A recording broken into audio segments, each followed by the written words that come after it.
नमस्कार दर्शकों, मैं आर कुमार सैनी, वैदिक and KP astrologer and vastu expert. आज मैं एक वीडियो लेके आया हूँ जिसके अंदर अपन बात करेंगे दक्षिण मुखी घर का वास्तु कैसा होना चाहिए।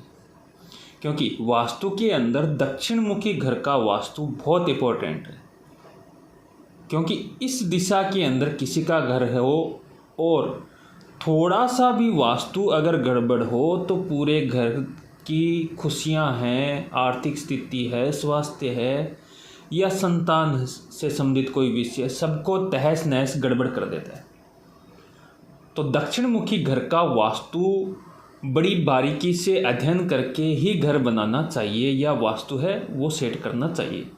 तो आज मैं इसी कड़ी के अंदर दक्षिण मुखी घर का वास्तु किस प्रकार से होना चाहिए, क्या क्या कौन सी चीज़ें किस स्थान के अंदर वास्तु के अनुसार अच्छे परिणाम देगी, वो मैं आपको बताऊंगा।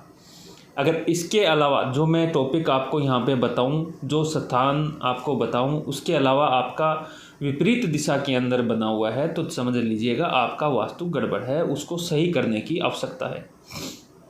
तो शुरू करते हैं। जैसे ये रास्ता है, ये दक्षिण दिशा है, ये उत्तर है, ये पूर्व दिशा है, ये पश्चिम दिशा है। दक्षिण दिशा का जो स्वामी होता है वो होता है मंगल। तो उस घर के अंदर मंगल की ऊर्जा है वो प्रभावी रहेगी। और मंगल है वो आक्रामक ग्रह है, अग्नि तत्व ग्रह है। तो इस घर को के लोगों को वास्तु का बेहद ज़बरदस्त इफेक्ट पड़ता है और वास्तु एकदम स्टिक होना चाहिए। तो सबसे पहले बात करते हैं दरवाजे की कि दरवाज़ा कहाँ पे होना चाहिए। मान लीजिए ये 4 दीवारी है, इसके अंदर दरवाज़ा दक्षिण दिशा के अंदर आपको थ्योरी वही लगानी है कि इसकी टोटल चौड़ाई का 9 भाग कर लेने हैं। जैसे 54 फुट की ये चौड़ाई है और 9 भाग करेंगे तो एक हिस्से की जो चौड़ाई है वो 6 फुट आएगी। जो तीसरा हिस्सा बनता है आग्नेय कोण की तरफ से, वहाँ से तीसरे और चौथे भाग के अंदर आपको गेट लगा देना है। यानी कि 9 भाग कर लेने हैं टोटल चौड़ाई के। 9 का भाग दे दिया, यहाँ पे 9 भाग हो गए, 6-6 फुट की दूरी आई क्योंकि 54 फुट की है टोटल। 1 2 3 4 5 6 7 8 9, ये 9 भाग हो गए। अब इसके अंदर सबसे वास्तु का सबसे बढ़िया जो स्थान है गेट या दरवाज़ा लगाने का वो होता है तीसरा और चौथा स्थान। यानी 2 हिस्से आग्नेय की तरफ से छोड़ देने हैं आपको। तो दरवाजे का हो गया। दरवाज़ा वास्तु के अनुसार आपका दक्षिण के अंदर इस स्थान के अंदर लगाएंगे तो सही रहेगा, एकदम बेस्ट रहेगा ये स्थान। इसके अलावा अगर आपका दरवाज़ा यहाँ पे है तो बहुत नकारात्मक है, यहाँ पे भी बहुत नकारात्मक है और बिल्कुल यहाँ पे नकारात्मक है। या इन दिशाओं के अंदर आपका दरवाज़ा लगा हुआ है तो वो भी गलत माना जाएगा, नहीं होना चाहिए। तो आग्नेय की तरफ से 2 स्थान छोड़ के तीसरा स्थान है वो वास्तु के अनुसार सही है, वहाँ आप लगा सकते हैं तीसरे और चौथे के अंदर। अब बात करते हैं, दरवाज़ा लगा दिया, अब बात करते हैं किचन की। सबसे पहले किचन यहाँ का सबसे बेस्ट बढ़िया होना चाहिए वास्तु के अनुसार। तो किचन का सबसे अच्छा जो स्थान माना जाता है वो माना जाता है आग्नेय दिशा। तो इस आग्नेय दिशा के अंदर आप अपना किचन बना सकते हैं और कोशिश करें कि खाना बनाते वक्त मुख है वो पूर्व की तरफ हो।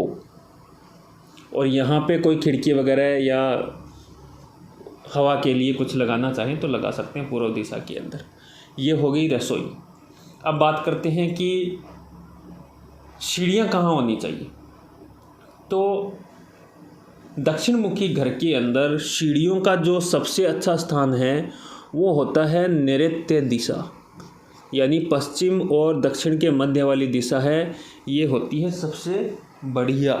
तो यहाँ पे आप वास्तु की सीढ़ियाँ हैं वो बना सकते हैं। सीढ़ियों के लिए ये स्थान सबसे उपयुक्त रहेगा। तो सीढ़ियाँ आप यहाँ पे नैऋत्य दिशा के अंदर बना सकते हैं। कोशिश कीजिएगा कि सुई की दिशा के अनुसार ये सीढ़ियाँ घूमती रहे। यहाँ पे चढ़ना है, इस तरह से चढ़ते हुए पश्चिम की तरफ घूम जाना है, पश्चिम से फिर उत्तर की तरफ घूम जाना है यहाँ पे। तो दक्षिण मुखी घर के अंदर सीढ़ियों का जो स्थान है वो नैऋत्य दिशा है। अब बात करते हैं कि यहाँ पे टॉयलेट बाथरूम कहाँ पे होना चाहिए। तो दक्षिण दिशा है और ये नैऋत्य दिशा है। इसके जो मध्य वाला भाग है इनके बीच वाला भाग है, यहाँ पे टॉयलेट बाथरूम होना चाहिए। यहाँ पे आप टॉयलेट बाथरूम बना सकते हैं। बाथरूम के लिए सबसे उपयुक्त जगह है वो उत्तर और वायव्य के मध्य है, या आप इधर भी बना सकते हैं, पूर्व और ईशान के मध्य भी बना सकते हैं बाथरूम के लिए। उसके अंदर भी वास्तु के अनुसार वो सही है। अब आगे बात करते हैं अपन बेडरूम की। बेडरूम है आप दक्षिण दिशा के अंदर बना सकते हो, ये दक्षिण दिशा है, यहाँ पे बेडरूम बना सकते हो, सबसे उपयुक्त स्थान है। इसके अलावा इधर जगह बचती है तो यहाँ बना सकते हैं बेडरूम के लिए। पश्चिम दिशा के अंदर भी बना सकते हैं, कोई दिक्कत नहीं। वायव्य दिशा के अंदर बना सकते हैं बेडरूम, कोई दिक्कत नहीं। ईशान दिशा के अंदर बना सकते हैं। मंदिर के लिए भी ईशान दिशा है सबसे अच्छी मानी जाती है। मंदिर यहाँ पे आप बना सकते हैं, पूर्व दिशा के अंदर बना सकते हैं। मंदिर के लिए भी ये जगह ठीक है। और अब बात करते हैं आपके बच्चों की स्टडी रूम के लिए। बच्चों की स्टडी रूम है ईशान दिशा के अंदर, पूर्व दिशा के अंदर या पश्चिम दिशा के अंदर होनी चाहिए। खाने का जो स्थान है वो आप पश्चिम दिशा के अंदर बना सकते हैं। डाइनिंग टेबल वगैरह पश्चिम दिशा के अंदर लगा सकते हैं, वो भी अच्छी मानी जाती है। इसके अलावा पानी का जो स्थान है वो उत्तर और ईशान के मध्य होना चाहिए। यहाँ पे पानी का भूमिगत जल टैंक का स्थान होना चाहिए। इसके अलावा मुख्य चीज़ें आ गई है। दरवाज़ा आ गया, किचन आ गया, बाथरूम टॉयलेट बाथरूम आ गए, सीढ़ियाँ आ गई, रूम्स आ गए, मंदिर आ गया, स्टडी रूम आ गए, डाइनिंग का आ गया। तो मुख्य चीज़ें हैं वो आ गई है। तो दक्षिण मुखी घर का वास्तु है वो बहुत सही होना चाहिए सकारात्मक परिणाम लेने के लिए। वैसे दक्षिण मुखी घर है वो अच्छा नहीं माना जाता, लेकिन वास्तु के अनुसार उसका दरवाज़ा वगैरह या उसका घर का अंदर का वास्तु सही हो तो कोई नकारात्मक परिणाम नहीं मिलते। और अगर आप अपने घर का वास्तु चेक करवाना चाहते हैं तो मेरे दिए हुए नंबरों पे व्हाट्सएप करके अपॉइंटमेंट फिक्स करके फीस जमा करके वास्तु चेक करवा सकते हैं। करने योग्य उपाय भी कर सकते हैं, क्या चेंजिंग कर सकते हैं, किस प्रकार आप वास्तु सही कर सकते हैं, वो सारी गाइडेंस आपको दी जाएगी।